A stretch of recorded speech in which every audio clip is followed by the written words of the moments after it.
दुखिया को न सताइए, दुखिया देगी रोए, और जो दुखिया के मुखिया जगे तो तेरी गति क्या होए। नमस्कार दोस्तों, कैसे हैं आप लोग। चलिए आज आप लोगों को दो बहन की कथा सुनाते हैं। एक बहन का नाम था लक्ष्मी और एक का नाम था कुलक्षणी। लक्ष्मी को भरपूर प्यार मिला माता पिता से, वहीं कुलक्षणी को सिर्फ नफरत ही मिला। फिर भी महादेव जी के दया से उसका जीवन खुशियों से भर गया। वो महादेव जी की परम भक्त थी। कथा बहुत सुंदर है, शुरू से अंत तक सुनिएगा। तो चलिए कथा शुरू करते हैं। एक व्यापारी था, बहुत धनी व्यापारी। उसके पास सब कुछ था, धन दौलत बंगला गाड़ी सब कुछ था।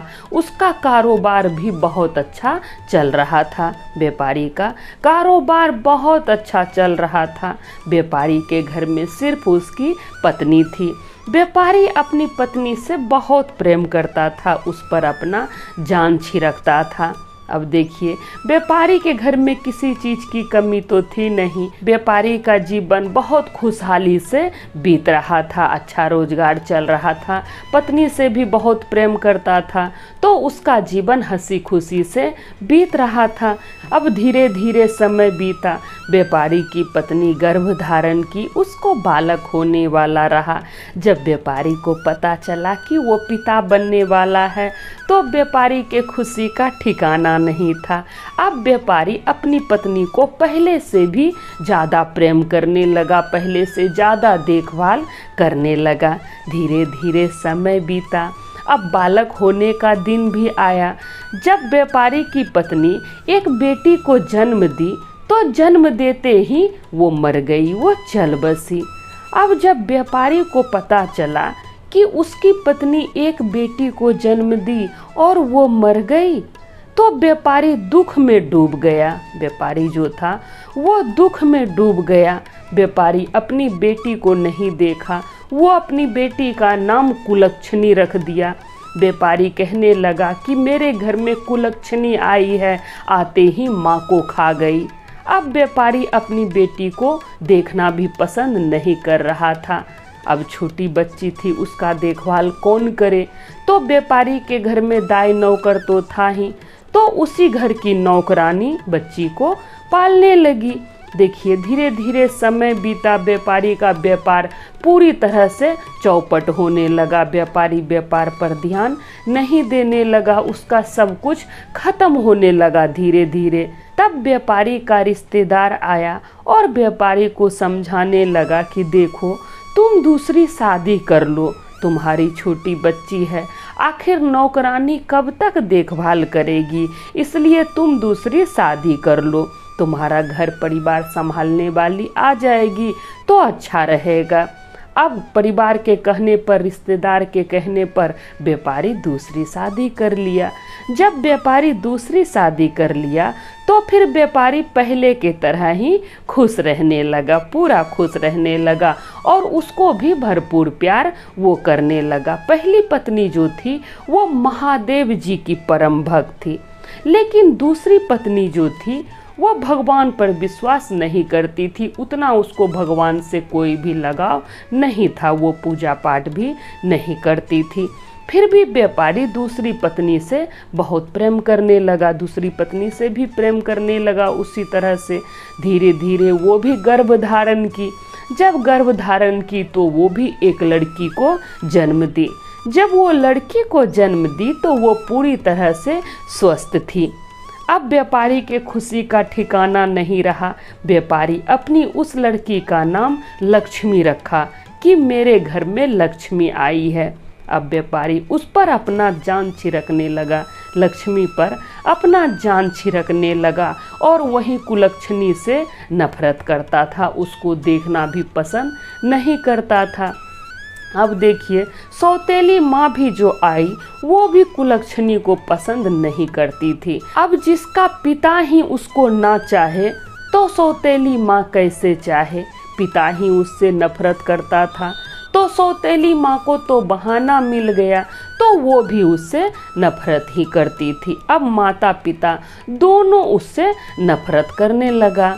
अब कुलक्षणी का जीवन उसी तरह बीत रहा था। जो भी लक्ष्मी खाती उससे जो बच जाता वही कुलक्षणी को खाने के लिए मिलता। लक्ष्मी का कपड़ा जो फट जाता, पुराना हो जाता, वही कपड़ा कुलक्षणी को पहनने के लिए मिलता था। इसी तरह समय बीत रहा था। लक्ष्मी को भरपूर प्यार मिला माता पिता का, और कुलक्षणी को कोई प्यार नहीं किया। सिर्फ एक नौकरानी थी जो उसको पाल रही थी, वही उसको प्यार करती थी। धीरे धीरे कहिए समय बीत रहा था। जब दोनों बच्ची जवान हो गई तो एक दिन लक्ष्मी की माँ कहती है अपने पति से कि सुनिए, लक्ष्मी शादी योग्य हो गई है, अब इसका शादी करना चाहिए, लक्ष्मी का शादी करना चाहिए। तो व्यापारी बोला ठीक है, हम देखते हैं अच्छा सा लड़का, कोई धनी लड़का मिलेगा, उससे अपनी बेटी का शादी कर देंगे। फिर सौतेली माँ कहती है कि देखिए, कुलक्षणी भी तो बड़ी हो गई है, उसका भी तो शादी करना पड़ेगा, कुलक्षणी का भी तो शादी करना पड़ेगा, नहीं तो सर समाज क्या कहेगा, आखिर है तो आपकी बेटी ही ना, तो उसका भी तो शादी करना पड़ेगा। तब व्यापारी बोला कि अरे उसका शादी करके क्या फ़ायदा, जिसके घर जाएगी दुख ही देगी, जिसके घर जाएगी वो दुख ही पहुंचाएगी, इसलिए उसका शादी करने का कोई फ़ायदा नहीं है। तब फिर उसकी पत्नी समझाई कि देखिए, कोई लड़का देख के कर दीजिए, उसमें क्या जाता है। कोई अंधा भिखारी, जिस तरह से वो है कुलक्षणी, उसी तरह से कोई अंधा भिखारी लड़का देखकर उसका शादी कर दीजिए, ताकि समाज आप पर ना हंसे, नहीं तो क्या कहेगा कि बड़ी लड़की कुंवारी है और छोटी का शादी कर रहा है, सारा अबजस मेरे ऊपर ही आ जाएगा कि सौतेली माँ है इसीलिए ऐसा कर रही है। तब व्यापारी बोला कि ठीक है, देखते हैं उसके लिए कोई लड़का। तब व्यापारी अपने नौकर को बुलाया और नौकर से कहा, जो नौकर देखभाल करता था व्यापारी के काम का, उसको बुलाया, कहिए तो मुंशी जी, उसको बुलाया और फिर कहा कि तुम एक लड़का ढूंढो, कुलक्षणी के लिए एक लड़का ढूंढो जो कि अंधा हो और भिखारी हो, वैसा लड़का ढूंढो। अब नौकर क्या करता, नौकर ढूंढने लगा उस तरह का लड़का। ढूंढते ढूंढते उसको एक लड़का मिल गया। वो क्या देखता है, एक झोपड़ी में एक बूढ़ी अम्मा फटा चिटा कपड़ा पहनी हुई है, गंदा कपड़ा, और उसका एक बेटा है जो कि अंधा है, और दोनों माँ बेटा भीख मांगकर अपना भरण पोषण करता है। व्यापारी के नौकर को मिल गया वैसा लड़का। तब व्यापारी का नौकर उस बूढ़ी अम्मा के पास गया और कहा कि अम्मा, तुम्हारे लड़का के लिए हम एक रिश्ता लाए हैं, उसका शादी करोगी? तब भिखारन कहती है कि मेरा लड़का से कौन शादी करेगा, हम तो कभी अपना लड़का का शादी के बारे में सोचे भी नहीं हैं, मेरा लड़का से कौन शादी करेगा, वो तो अंधा भी है, मेरे पास तो उतना धन दौलत भी नहीं है, हम लोग भीख मांग के अपना भरण पोषण करते हैं, तो मेरा लड़का से कौन शादी करेगा, तुम मजाक कर रहा है। तब फिर वो नौकर कहता है कि नहीं, हम मजाक नहीं कर रहे हैं, हम तुम्हारे बेटा के लिए एक व्यापारी की लड़की का रिश्ता लेकर आए हैं, व्यापारी बहुत धनी है, उसकी बड़ी बेटी का रिश्ता लेकर तुम्हारे घर आए हैं। तब बूढ़ी अम्मा बोली कि अगर व्यापारी अपनी लड़की की शादी मेरे लड़के से करना चाहती है तो हमको कोई दिक्कत नहीं है, अगर व्यापारी को मेरा लड़का पसंद है तो वो अपनी बेटी की शादी कर सकता है। अब ये तो हाँ भर दी, बूढ़ी अम्मा तो हाँ भर दी। तब व्यापारी का जो नौकर था वो गया व्यापारी के पास और व्यापारी से कहा कि मालिक, एक लड़का मिल गया है जो कि अंधा है और भिखारी भी है, उसकी माँ तैयार है शादी करने के लिए। तब व्यापारी अपनी लड़की की शादी उसका लड़का से करवा दिया और व्यापारी दान दहेज के नाम पर कुछ भी नहीं दिया, उसको अपनी बेटी को कुलक्षणी को कुछ भी नहीं दिया। जो कपड़ा वो पहनी थी बस वही कपड़ा पहन के अपना ससुराल आई। अब जब ससुराल वो आई तो देखती है कि घर में ना बैठने का जगह है ना उठने का जगह है, टूटा फूटा झोपड़ी है, कुछ भी घर में नहीं है। अब ये देखकर वो बहुत दुखी हुई और महादेव जी से कहने लगी, क्योंकि वो महादेव जी की बहुत बड़ी भक्त थी, उसकी माँ भी महादेव जी की भक्ति किया करती थी और ये भी महादेव जी की भक्त थी। तब ये महादेव जी से कहती है कि प्रभु आप मेरे साथ ऐसा क्यों कर रहे हैं, इतना परीक्षा क्यों ले रहे हैं प्रभु। जब हम जन्म लिए तो मेरी माँ मर गई, अब हम पिताजी के घर में रहते थे, कम से कम खाने का तो मिलता था, बचा हुआ ही सही खाने का तो मिलता था, लक्ष्मी का पुराना कपड़ा ही सही पहनने के लिए तो मिलता था, लेकिन प्रभु यहाँ तो कुछ भी नहीं है। तब वो भगवान जी से कहने लगी कि प्रभु इतना दुख क्यों। फिर वो भगवान पर भरोसा रखी कि प्रभु जो किए हैं अच्छे के लिए किए होंगे। वो भगवान पे भरोसा रखी कि परमात्मा जो करते हैं अच्छे के लिए करते हैं, शायद इसी में मेरा कोई अच्छाई होगा। तो फिर अब वो उसी घर में खुशी ढूंढने लगी, झोपड़ी में ही खुशी वो ढूंढने लगी। तब वो अपनी सास से कहती है, अब कुलक्षणी को भूख लग गया था, तो कुलक्षणी अपनी सास से कहती है कि माँ जी खाने पीने का कोई सामान है तो दीजिए, हम खाना बना देंगे।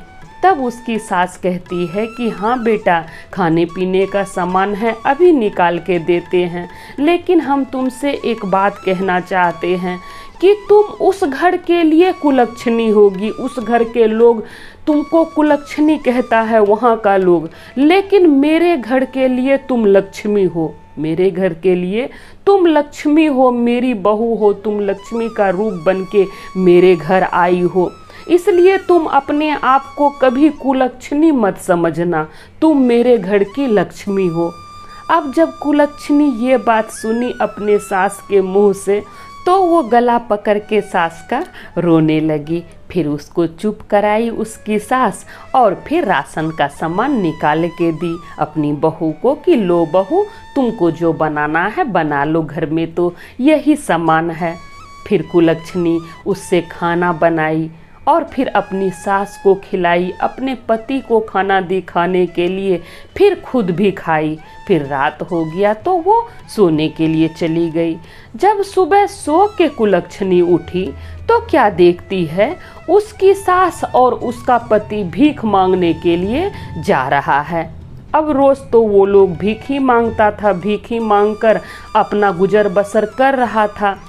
कुलक्षणी देखती है कि उसकी सास और उसका पति भीख मांगने के लिए जा रहा है।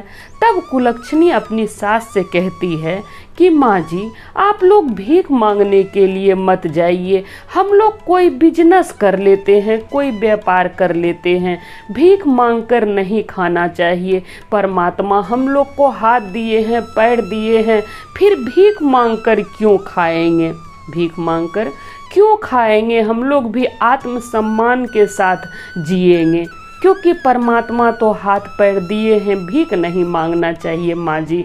तब उसकी सास कहती है कि बेटा अब मेरा एज हो गया है, हम बूढ़े हो चुके हैं, मेरा बेटा अंधा है, कौन रोजगार करेगा, हम तो कर नहीं सकेंगे और मेरा बेटा देख नहीं पाता है, तो रोजगार कौन करेगा।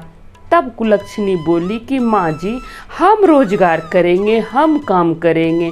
देखिए अभी गर्मियों का मौसम चल रहा है, इस समय तारबूज बहुत बिकता है, सो हम तारबूज बेचेंगे, हम तारबूज बेचेंगे। अगर आपके पास कुछ पैसा है तो हमको दे दीजिए, हम रोजगार करेंगे। जब तारबूज का समय ख़त्म हो जाएगा तो सब्जी बेचेंगे, उससे अपना गुजर बसर करेंगे और आत्मसम्मान से जिएंगे। अगर आज आप लोग भीख मांगिएगा तो कल हमको भी भीख मांगना पड़ेगा, और हम भीख मांगकर खाना नहीं चाहते हैं, हम काम कर कर अपना कमाया हुआ धन खाना चाहते हैं। उसकी सास जब ये बात सुनी तो उसके खुशी का ठिकाना नहीं रहा। तब उसकी सास के पास जो पैसा था वो निकालकर अपनी बहू को दी और फिर एक डलिया दी। उसकी बहू जो कुलक्षणी थी वो डलिया लेकर चली गई मार्केट में तारबूज खरीद ली और वहीं पास में एक मंदिर था। मंदिर के बाहर वो बैठ गई तारबूज बेचने के लिए। अब वो मंदिर के बाहर जो तारबूज बेचने के लिए बैठी तो आते जाते सब आदमी उससे तारबूज खरीदने लगा। धीरे धीरे उसका सारा तारबूज बिक गया। सिर्फ एक तारबूज नहीं बिका था, बाकी सब तारबूज उसका अच्छा दाम में बिक गया। कुलक्षणी पूरा खुश थी। फिर देखिए क्या हुआ। कहता है प्रभु जिस पर कृपा करना चाहते हैं प्रभु उस पर कृपा जरूर करते हैं। परमात्मा सब देखते हैं। परमात्मा अपने भक्तों की परीक्षा जरूर लेते हैं और फिर उसका मदद भी करते हैं, उसका साथ नहीं छोड़ते हैं। प्रभु जो होते हैं भगवान अपने भक्तों का कभी साथ नहीं छोड़ते हैं। अब देखिए उसी समय माता पार्वती के साथ महादेव जी वहाँ से गुजर रहे थे, पृथ्वी पर भ्रमण कर रहे थे। भगवान तो घूमते रहते हैं रूप बदल कर, तो एक बूढ़ा बूढ़ी का रूप धारण करके भगवान जी वहाँ से गुजर रहे थे माता पार्वती के साथ। तभी माता पार्वती जी का नज़र उस पर पड़ जाता है, कुलक्षणी पर पड़ जाता है और उसका तारबूज देखती है। तो माता पार्वती जी महादेव जी से कहती है कि प्रभु हमको उसका तारबूज खाना है, हमको भूख लगा है। तो महादेव जी कहते हैं कि चलिए खा लीजिए तारबूज।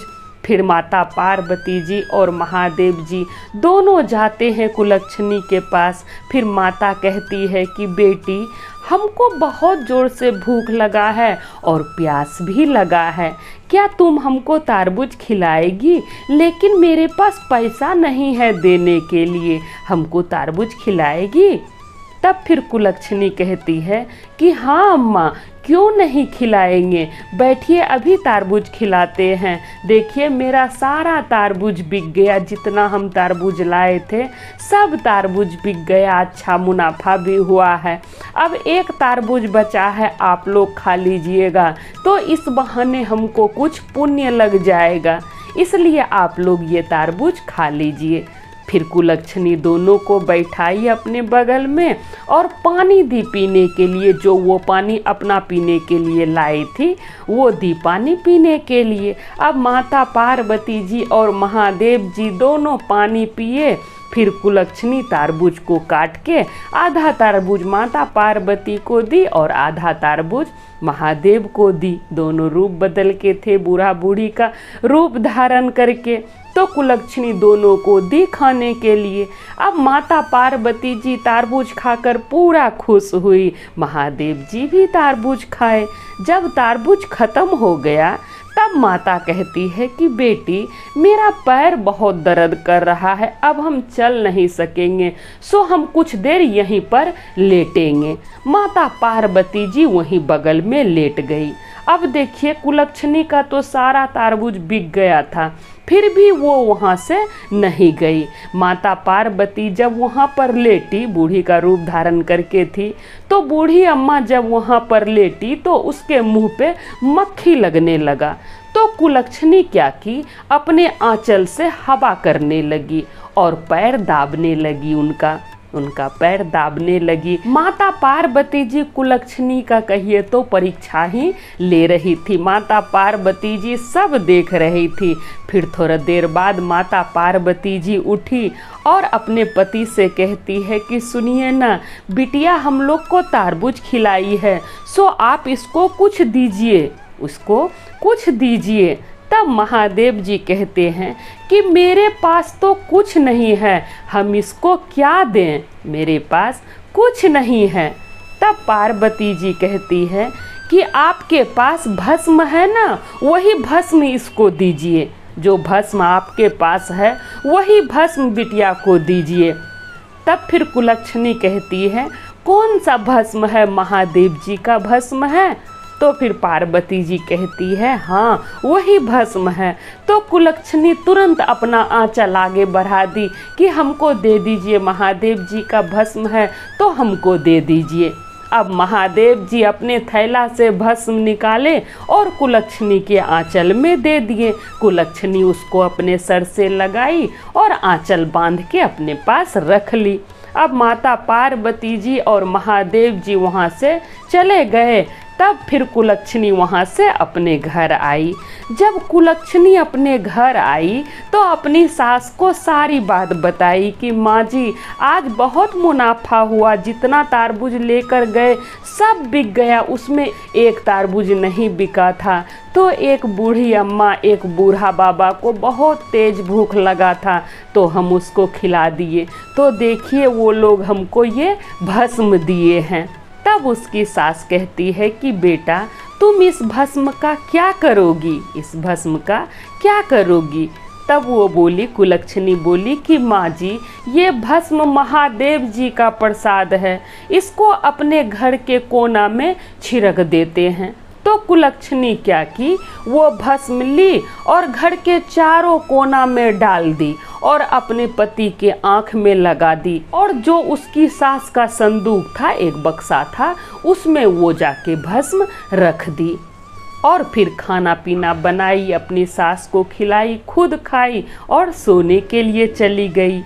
अब देखिए जब सुबह कुलक्षणी का आँख खुला तो वो क्या देखती है कि घर के चारों कोना में सोना चांदी भरा हुआ है। उसका घर सोना चांदी हीरा मोती से भरा हुआ है। घर चमचम चमचम चमक रहा है, हीरा मोती के रोशनी से जगमगा रहा है उसका घर। फिर वो जाके संदूक खोली तो देखती है जो बक्सा में रखी थी सास का बक्सा, उसमें देखती है तो वो भी भरा हुआ है सोना चांदी हीरा मोती से। फिर वो अपनी सास को उठाई, सास को दिखाई और अपने पति को उठाई। जब उसका पति उठा तो जब वो देखा तो वो सब कुछ देख पा रहा था। उसके पति का आँख का रोशनी भी आ गया और उसका पति सब कुछ देख पा रहा था। अपनी पत्नी को देख रहा था, अपनी माँ को देख रहा था और घर में जो सोना चांदी हीरा मोती चमक रहा था वो सब कुछ उसको दिख रहा था। तब उसका पति कहता है कुलक्षणी से कि हम देख पा रहे हैं तुम लोग को, हमको सब कुछ दिखने लगा है, देखो हम सब कुछ देख पा रहे हैं, तुमको, माँ को, ये सोना चांदी सब हम देख पा रहे हैं। अब जब कुलक्षणी ये बात सुनी कि उसका पति सब कुछ देख पा रहा है तो उसके खुशी का ठिकाना नहीं रहा। वो समझ गई कि महादेव जी और माता पार्वती जी ही उसके पास कल एक बूढ़ा बूढ़ी का रूप धारण करके आए थे जो कि उसको भस्म दिए। ये सब भस्म का ही चमत्कार है, ये सब महादेव जी का ही आशीर्वाद है। उन्हीं के आशीर्वाद से आज सब कुछ ठीक हो गया, धन दौलत से घर भर गया, मेरा पति देखने लगा, अब हमको क्या चाहिए, हमको सब कुछ मिल गया जीवन में। तो वो प्रभु को धन्यवाद करने लगी कि प्रभु सब कोई ठीक ही कहता है कि आप जो करते हैं अच्छे के लिए करते हैं, प्रभु आपकी जय हो, प्रभु आपकी जय हो। तो वो महादेव जी को धन्यवाद करने लगी। अब देखिए कुलक्षणी तो रानी बन गई। अब कुलक्षणी के पिता के घर में जो उसकी एक बहन थी लक्ष्मी, उसका शादी व्यापारी बहुत अच्छा लड़का देखकर किया, बहुत अच्छा घर में धनी परिवार देखकर उसका शादी कर दिया। जब लक्ष्मी भी शादी करके ससुराल चली गई तो इधर व्यापारी को कोढ़ हो गया, व्यापारी को कोढ़ हो गया। तब देखिए जब व्यापारी को कोढ़ हो गया तो उसका रोजगार सब खत्म हो गया, जितना उसके पास धन था धीरे धीरे सब खत्म हो गया, यहाँ तक कि उसको खाने का भी दिक्कत होने लगा। व्यापारी का हालत बहुत खराब हो गया। अब लक्ष्मी तो अपने ससुराल चली गई, कुलक्षणी अपने ससुराल में थी, व्यापारी को कोढ़ हो गया तो उसका सब कुछ खत्म हो गया, उसको खाने तक का भी दिक्कत होने लगा। एक दिन कुलक्षणी अपनी सास से कहती है कि माँ जी भगवान इतना सब धन दौलत दिए, मेरे पति का आँख भी ठीक हो गया, वो देखने लगे, इसलिए हम शिव चर्चा करवाना चाहते हैं, महादेव जी का पूजा रखना चाहते हैं अपने घर पे और सबको बुलाना चाहते हैं, सगा संबंधी सबको बुलाना चाहते हैं। तो उसकी सास बोली ठीक है, सबको बुला लो, जो तुमको ठीक लगता है वैसा ही करो। अब कुलक्षणी पूजा रखाई, घर में शिव चर्चा रखाई महादेव जी का और सबको निमंत्रण दी। अपनी बहन के घर भी वो निमंत्रण भिजवाई, लक्ष्मी के घर भी निमंत्रण भिजवाई। जब लक्ष्मी के घर निमंत्रण गया तो लक्ष्मी आई कुलक्षणी के पास, तो वो देखती है कि कुलक्षणी के पास तो उससे ज़्यादा धन दौलत हो गया है। लक्ष्मी तो अमीर थी ही, कुलक्षणी उससे ज़्यादा अमीर हो गई थी, इसके पास बहुत धन हो गया। तब कुलक्षणी से पूछती है लक्ष्मी, लक्ष्मी बहुत नफरत करती थी कुलक्षणी से, बचपन से ही उससे जलती थी। अब देखिए लक्ष्मी के पास तो सब कुछ शुरू से ही था, फिर भी लक्ष्मी जल रही थी कुलक्षणी से। और लक्ष्मी कुलक्षणी से पूछती है कि तुम्हारे पास इतना धन दौलत कहाँ से आया, तुम लोग के पास तो कुछ नहीं था, कहाँ से इतना धन दौलत आया। तब कुलक्षणी सारी बात लक्ष्मी को बता दी, सारी बात लक्ष्मी को बताई। अब लक्ष्मी जब अपना ससुराल गई, कुलक्षणी के घर से अपना घर गई, तो वो अपने पति से कहती है कि हम भी तारबूज बेचने के लिए जाएंगे। मेरी बहन तारबूज बेचने के लिए गई थी तो महादेव जी और माता पार्वती जी साक्षात आकर उसको भस्म दिए। आज कुलक्षणी हम लोग से ज़्यादा अमीर हो गई है, हमसे ज़्यादा अमीर हो गई है, इसलिए हम भी तारबूज बेचेंगे।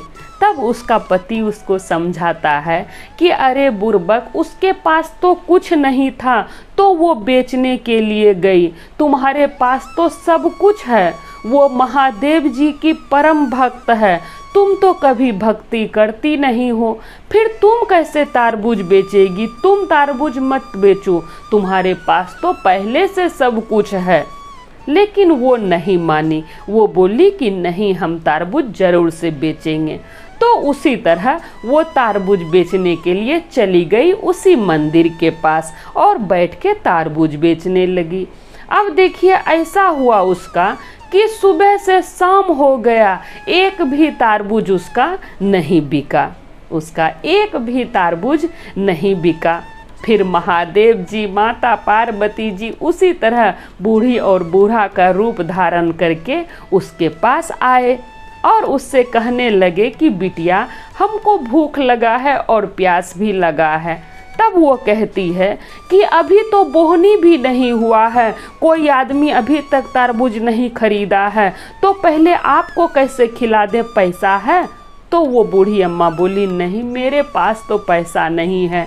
तब वो कहती है लक्ष्मी कि अभी आप लोग यहाँ बैठिए, जब तारबूज बिक जाएगा तब आप लोग को देंगे तारबूज खाने के लिए। लेकिन उसका तारबूज तो बिका नहीं। अब हार फाड़ के वो दी तारबूज खाने के लिए बूढ़ी अम्मा को कि लीजिए खाइए तारबूज। एक तारबूज काटी और दी खाने के लिए। तब माता कहती है कि नहीं नहीं, अब हम लोग का भूख खत्म हो गया है, सो हम लोग को तारबूज नहीं खाना है। तब वो कहती है कि जब तारबूज नहीं खाइएगा तो हमको भी भस्म दीजिए, नहीं खाइएगा तो कोई बात नहीं, लेकिन हमको भी तो भस्म दीजिए, जैसे कुलक्षणी को भस्म दिए थे आप लोग। फिर माता पार्वती जी महादेव के तरफ देखकर मुस्कुराई और कहती है कि प्रभु, इसको भी भस्म चाहिए, इसको भी भस्म दे दीजिए। फिर महादेव जी अपने थैला से भस्म निकाले और उसको दे दिए। अब वो भस्म ली, रख ली और लेके वो चली गई अपने घर। उसी तरह वो अपने घर के चारों कोना में भस्म डाल दी और फिर सोने के लिए चली गई। अब उसको नींद नहीं आ रहा था, वो सोच रही थी कि कब सुबह हो और कब हम घर देखें सोना चांदी से भरा हुआ। उसको नींद नहीं आ रहा था। फिर किसी तरह से वो सो गई। जब सुबह उठती है तो वो क्या देखती है कि उसका महल जैसा घर झोपड़ी का बन गया है। उसका जो महल जैसा घर था वो झोपड़ी का बन गया है और फिर चारों कोना में मक्खी भिन बिना रहा है, कीड़ा मकोड़ा ढेर सारा हो गया है उसके घर में। ढेर सारा कीड़ा मकोड़ा हो गया है और महल से झोपड़ी बन गया उसका घर। अब उसका जो है दिमाग घूम गया, लक्ष्मी का दिमाग काम नहीं करने लगा कि ये कैसे हो गया। मेरी बहन कुलक्षणी का घर हीरा मोती सोना चांदी से भर गया और मेरा घर जो महल जैसा था वो झोपड़ी बन गया और घर में कीड़ा मकोड़ा हो गया। मेरी बहन कुलक्षणी हमको झूठ बोली, मेरे पास जो कुछ भी था वो सब भी चला गया, सब कुछ बर्बाद हो गया। अब लक्ष्मी पूरा रोने लगी। अब जब ये बात उसके माता पिता को पता चला कि लक्ष्मी के साथ ऐसा कुछ हो गया है, उसका धन संपत्ति सब खत्म हो गया, तो माता पिता मिलने के लिए आया लक्ष्मी से, अपनी बेटी का दुख बांटने के लिए, क्योंकि लक्ष्मी से तो बहुत प्रेम करता था उसके माता पिता। तो दोनों आया इससे मिलने के लिए। जब लक्ष्मी अपने पिता को देखी तो वो कहती है कि आप लोग यहाँ क्यों आ गए? अरे अरे दूर हटिए, आपको तो कोर है, आप लोग यहाँ क्यों आ गए? आप लोग का यहाँ कोई काम नहीं है। तब उसकी माँ और उसके पिताजी कहते हैं कि बेटा, हम तुम्हारा दुख में शामिल होने के लिए आए हैं, तुम्हारे साथ इतना बड़ा दुर्घटना हो गया। तब लक्ष्मी कहती है कि नहीं, कोई दिक्कत नहीं, आप लोग जाइए, यहाँ से जाइए, आप लोग को कोढ़ हो गया है, यहाँ से जाइए, आप लोग का यहाँ कोई काम नहीं है। तो वो अपने माता पिता को दूर दूरा के भगा दी। अब उसके माता पिता को अपार दुख हुआ तो वो अपना घर चला गया। अब जब इधर ये सब बात कुलक्षणी को पता चला कि पिताजी को कोढ़ हो गया है और फिर लक्ष्मी पिताजी के साथ ऐसा व्यवहार की, आज पिताजी को खाने का भी दिक्कत हो रहा है, सौतेली माँ को खाने का भी दिक्कत हो रहा है, पिताजी को कोढ़ हो गया है।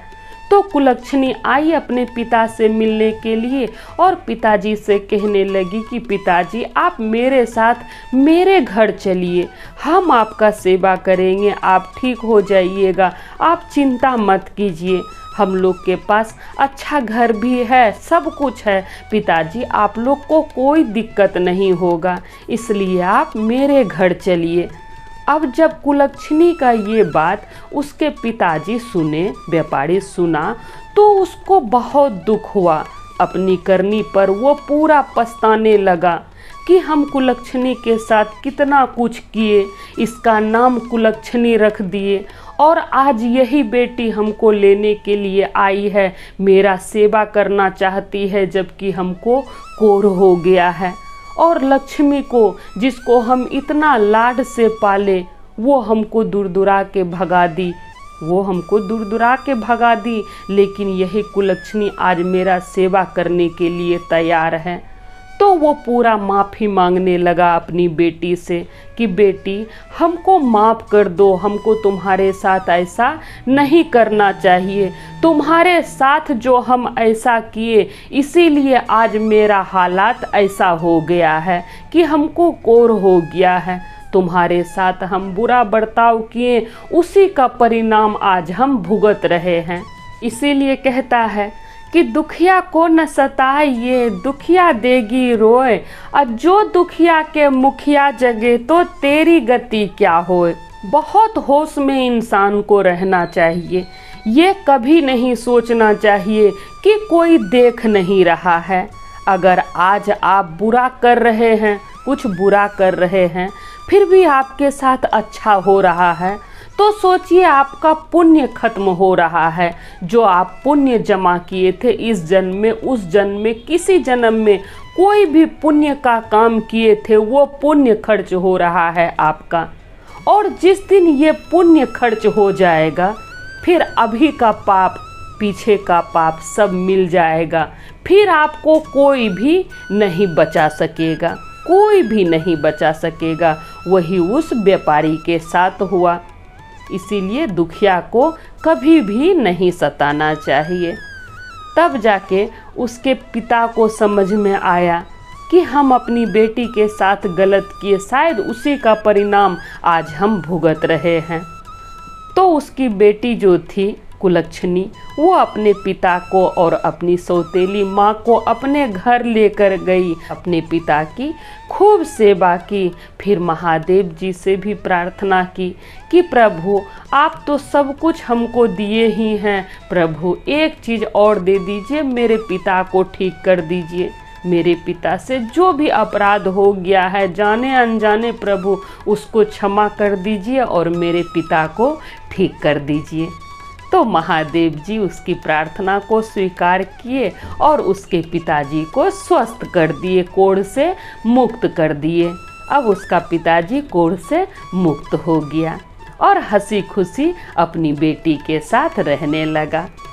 तो दोस्तों इसीलिए कहते हैं कि कभी भी दुखिया को नहीं सताना चाहिए। कोई अगर दुखी है, परेशान है, उसको कभी भी नहीं सताना चाहिए। तो आशा करते हैं ये कथा आप लोगों को अच्छा लगा होगा।